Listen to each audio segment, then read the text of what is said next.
A foolish consistency is the hobgoblin of little minds, adored by little statesmen and philosophers and divines. If a man does not keep pace with his companions, perhaps it is because he hears a different drummer. A different drummer. And now, coming to you from dead center on your dial, welcome to Risk Parity Radio, where we explore alternatives in asset allocations for the do-it-yourself investor. Broadcasting to you now from the comfort of his easy chair, here is your host, Frank Vasquez. Thank you, Mary, and welcome to episode 66 of Risk Parity Radio. Today on Risk Parity Radio, we are going to follow up on what we were talking about in episode 64, which is the difference between risk and uncertainty, and why rules of thumb are the preferable ways of dealing with uncertainty. And then we'll expand that into an analogous discussion of portfolio construction in retirement. I guess first we should go back and define what we mean by risk and uncertainty. Risk is a situation where you know what the odds are, and you can calculate outcomes based on those odds. Uncertainty is the situation that we usually encounter in the real world with respect to weather and earthquakes and investing, where you cannot calculate the odds. There are certain factors and things that no matter how much data we have, will not be able to calculate it because it's going to be based on random events and on complex behavior of all kinds of different people and circumstances. And that's really the kind of world we're dealing with when it comes to investments and financial investments. It's not completely chaotic or unpredictable, but it's uncertain to a high degree. So, as I said, in that world where you're just dealing with risk, you can calculate your way out of it if you have enough data. The more data you have, you can calculate it. If you do that process in a world of uncertainty, though, as we learned last time, you'll only end up describing the past. And you'll describe the past very accurately, but the chances of that describing the future actually get less and less the more specialized and the more data you put into that. And I'd like to refer you back to episode 49 on what's called the bias variance dilemma to understand why that's the case, that the more variables you stick into a data analysis from the past, the more unlikely it is to describe the future. The fewer variables you need to rely upon, the more reliable that projection is likely to be. And this is one of the reasons why we go with the simplicity principle for our portfolios. We want fewer inputs into our portfolios because it's more likely to yield a more consistent result that we can rely upon in the future. And so what we're getting to here is why using these simple rules of thumb gets you more predictable results in investing, and thinking about what those rules are in our portfolio constructions. Now, one of those rules is what we call the macro allocation principle, which we talked about back in episode 7.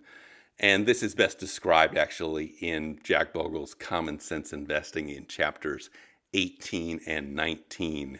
And everybody should read that book at least once if they hadn't.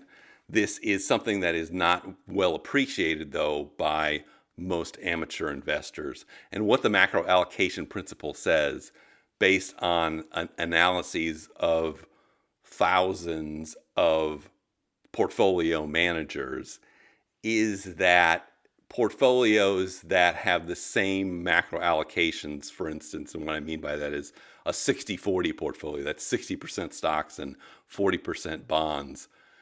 All of the portfolios that have that are otherwise reasonably well diversified will perform 90% the same.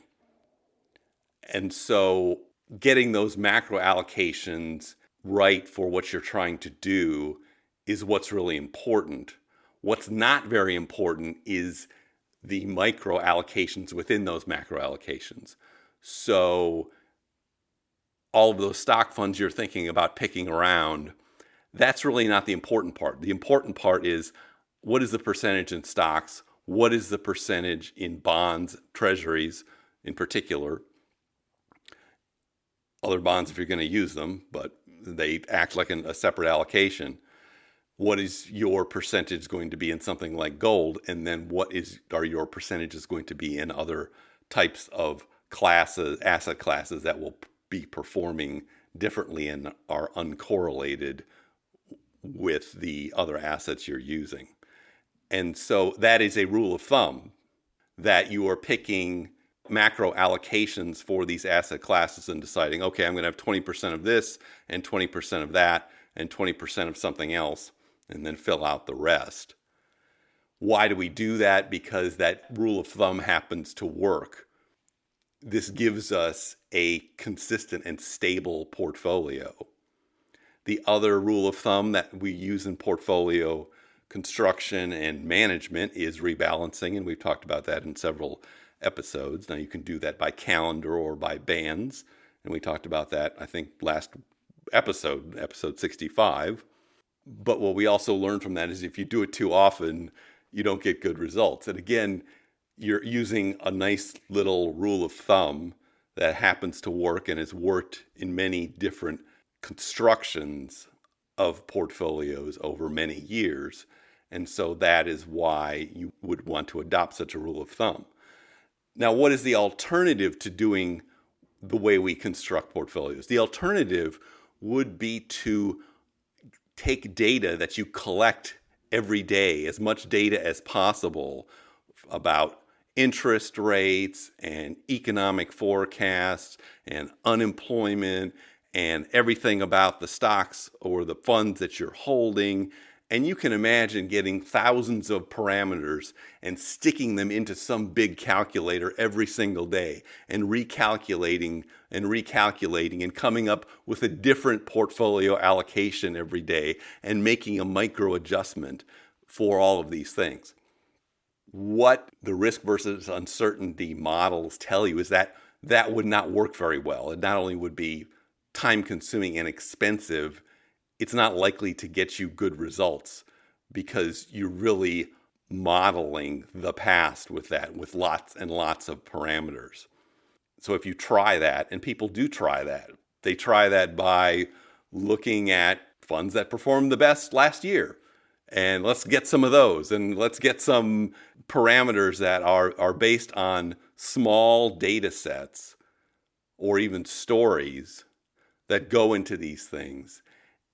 And that's what happens when people start making all kinds of adjustments to their portfolio for all kinds of reasons, which represent more data points and more calculations.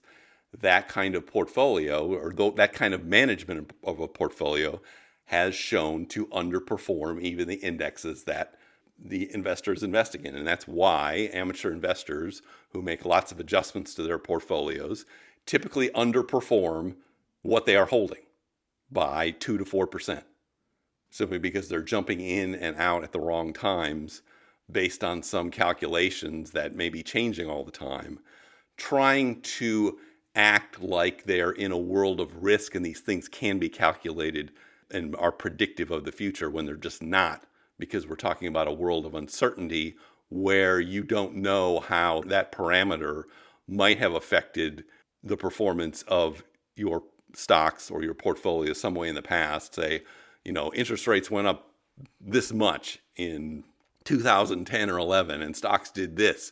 If you were to take that parameter and try to employ it or apply it in a different time period, you're likely to have bad results off of that. Because in a world of uncertainty, while you might be able to identify the relevant parameters, the effect they have or lack of effect they have is going to be different in different time periods. And that gives you that level of uncertainty that even if you knew all of the relevant data, you wouldn't be able to tell how that data would affect the performance of your portfolio or individual stocks in a predictive manner. And so that is why we come back to these rules of thumb, have these rules of construction, which are likely to give us a reliable performance. Now let's expand upon that and talk about the 4% rule, which is another rule of thumb. But there's a question as to whether it's a good rule of thumb or not, at least how it is applied in the original paper written by Bill Bengen. And it was written in October of 1994. We're going to link to that in the show notes because there's a lot of misinformation about what that rule actually is, what the assumptions were, and why it might not be appropriate for reasons that are actually stated in that article. One of the problems we have with evaluating things like that is relying on secondary sources, things we heard people say. You don't want to do that. We live in a world, the age of steel, I like to call it, where the resources available to an amateur are much better than what was available even to professionals. And so we can get on the internet and search and find that original paper, read it for ourselves and understand exactly what it meant, and we don't have to rely on some secondary source as to what that means. So what was the rule that he applied there? It's a very odd rule. It says that you're going to take your portfolio to begin with, and you're going to start using 4% of that in your first year. And then you are required to continue spending at least that much or more. In fact, we're going to adjust it by inflation every year and raise it. So it starts at that 4% and just keeps going up. And it's unrelated to the performance of your portfolio after that. It's unrelated to what your actual expenses are. You are required to spend that much money. And it sounds strange, and it is strange because nobody actually lives that way. But let's think about this in an analogous way. Suppose we thought about your retirement portfolio, the assets that you had accumulated, and you are going to stop accumulating and start living on these assets. And suppose we analogize this to creating a vehicle with fuel, and it's got engines and it's got methods and it's a mode of transportation. And I think back to the movie The Road Warrior, where you had these people in this compound and they needed to leave the compound and they knew they weren't going to be able to accumulate any more resources from that source. It's like a little refinery in the desert. And so they all had to pack up and move and leave. And then, of course, Mad Max shows up. If it's all the same to you, I'll drive that tanker. Which is a great thing because they needed him to drive that tanker to be the decoy so they could get away. But let's talk about what they were doing and how that's analogous to what you are doing when you hit retirement, when you're going to start living on those assets. It's like this. You've got this vehicle. You've got this fuel. These are all your different accounts that you've accumulated. Maybe you have different kinds of motors. Maybe you've got some solar going on there. You've got a lot of gas. But in any event, you've constructed something that will drive down the road. And what are your goals? Your goals are simply to stay on the road and not crash, and also to keep moving so you can go to different destinations because you don't want to be stuck without any fuel, without any money left. Now, what are your options while you're doing that? Obviously, you can rely on different fuel sources or different motors, which are represented by the assets that you've accumulated. You can take out of different accounts, if you will, in different amounts, do some conversions and adjust the different pieces of the portfolio.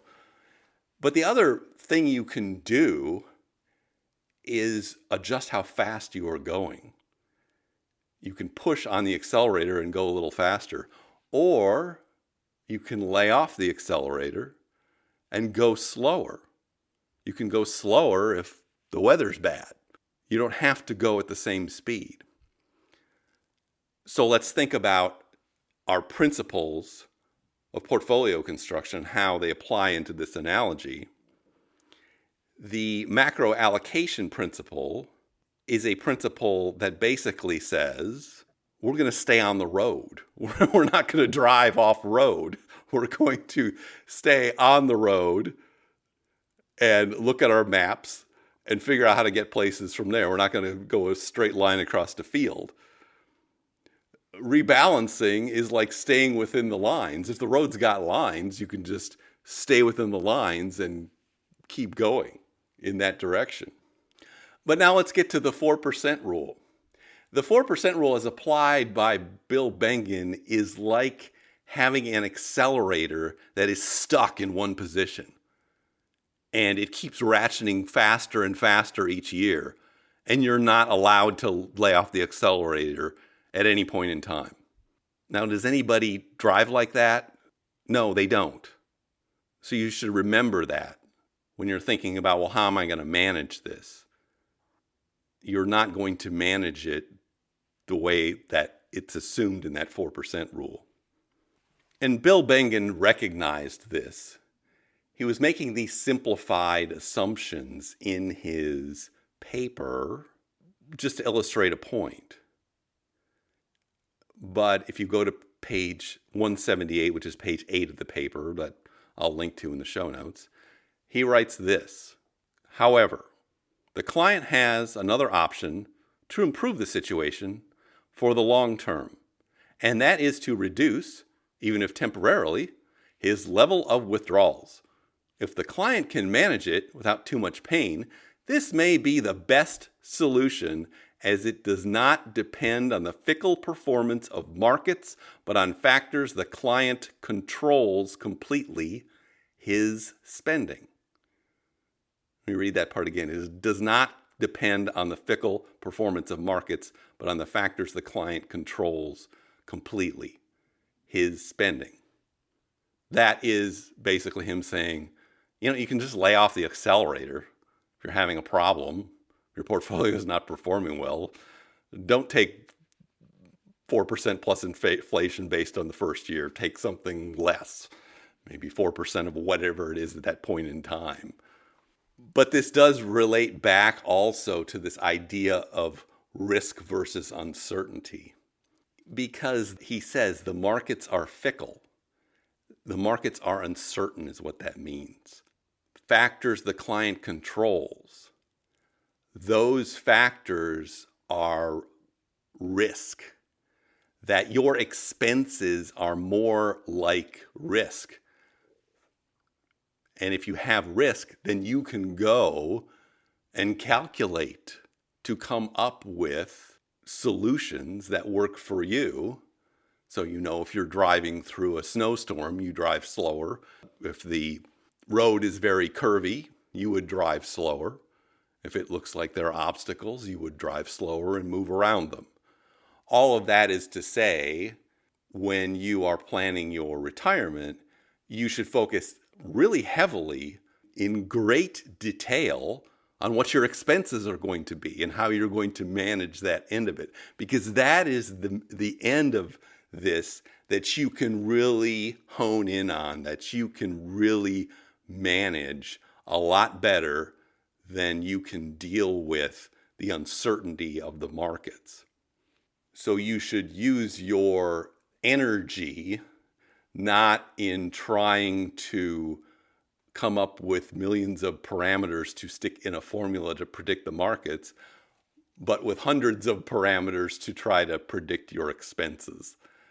And if you can predict your expenses and manage your expenses, then you're not going to have trouble driving down the road with a stuck accelerator.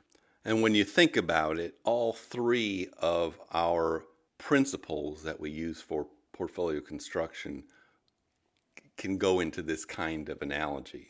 Our simplicity principle says don't make your vehicle so complex that it breaks down and you're unable to fix it, or it goes off the road for some strange reason. That macro allocation principle says stay on the road and stay between the lines when they're available. And our Holy Grail principle, which is about correlation, is basically says have different kinds of motors that run on different kinds of fuel and that operate differently in different kinds of weather, and maybe some snow tires if you need them. And if you have a variety of things, you are more likely to do well on any kind of road. If your vehicle looks only like a sports car that can only handle dry, clean pavement, or it looks like a monster truck, which is only appropriate for dirt roads, then it's probably not going to do well in all conditions. You want something that looks more like an all-wheel drive vehicle or one of those things they constructed in The Road Warrior that allowed them to escape while Mad Max was driving that tanker. No deals. I want to drive the truck.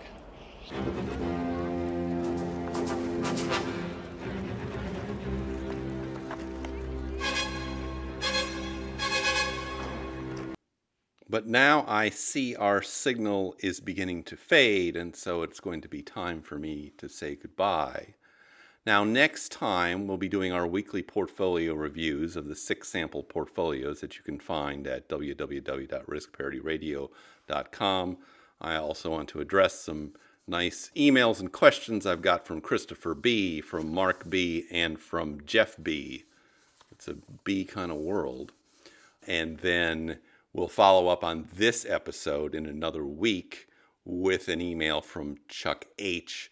about what he's facing, perhaps going into retirement in about 3 or 4 years and preparing for that with the various things he's accumulated. He has a interesting looking vehicle to drive off into the desert there. If you'd like to communicate with me, I invite your comments and questions. You can send them to frank@riskparityradio.com by email. That's frank@riskparityradio.com. Or you can go to the website and there's a contact form and you can fill it out there at www.riskparityradio.com, and I will get your message that way. I see our listenership continues to grow by leaps and bounds. It's beginning to compound in an exponential manner, at least for the moment. I'm sure it will smooth out into an S-curve at some point. But it's nice to see that. If you have a chance, please do leave me a review over at iTunes or wherever you pick up this podcast, because that helps spread the word. Thank you for tuning in. This is Frank Vasquez with Risk Parity Radio, signing off. The Risk Parity Radio Show is hosted by Frank Vasquez. The content provided is for entertainment and informational purposes only and does not constitute financial, investment, tax, or legal advice. Please consult with your own advisors before taking any actions based on any information you have heard here, making sure to take into account your own personal circumstances.